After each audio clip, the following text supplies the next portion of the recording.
Hello everyone, Jack here from Rheumatology.Physio, and today I'm going to read you the Osteoporosis and Exercise blog that I've just posted.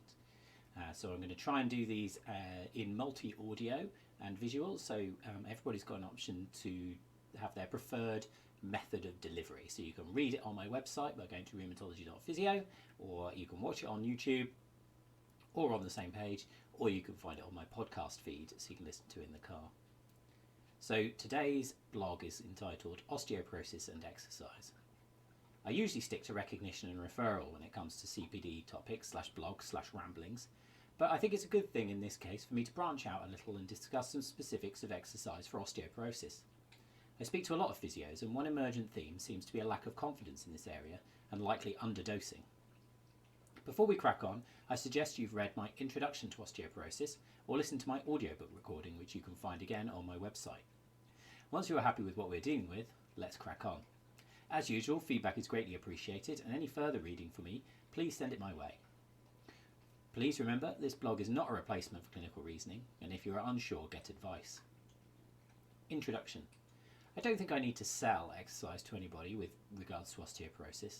There is also a good consensus statement available, which you can find again on my website, or a summary of it as well, which will give you good guidance into what to do with osteoporotic patients. These documents will also give you plenty of evidence to convince you if you aren't already.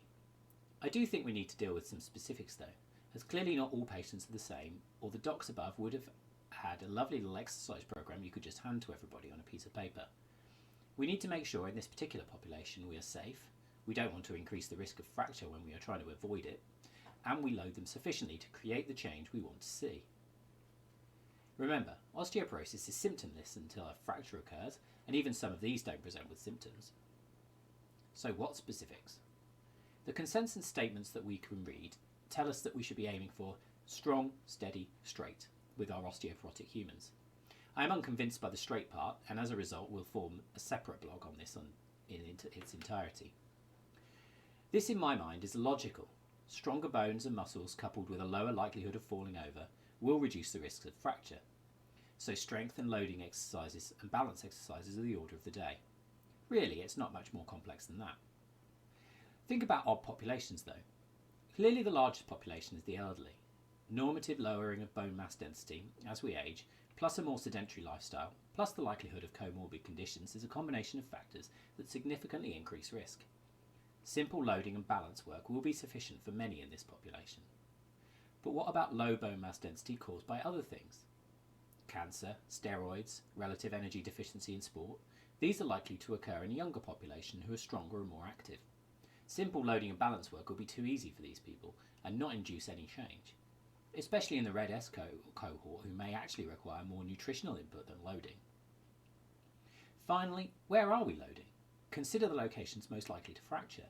Spinal fractures, thoracic and lumbar are the most common, but wrist is next, and that still needs loading to create bone change.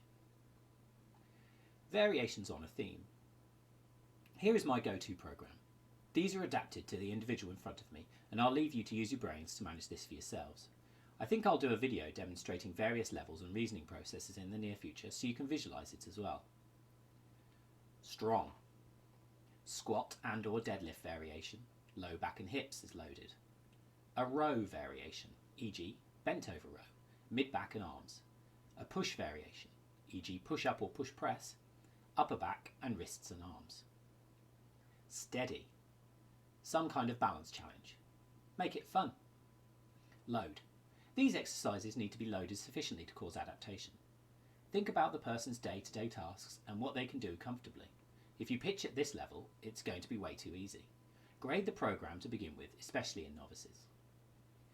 Activity, in inverted commas, is fine, but there has to be a loaded component to the mentioned areas of the body. So walking is going to do nothing for the wrists. By all means, load their activities, weighted rucksacks and so on. End. I hope this has been useful. Mostly I hope it's reassuring that actually this is relatively easy if you consider the individual. I'm going to produce some more resources on this subject, so please keep an eye out for those. Get me any feedback you might have so I can grow and improve, and I will see you next time.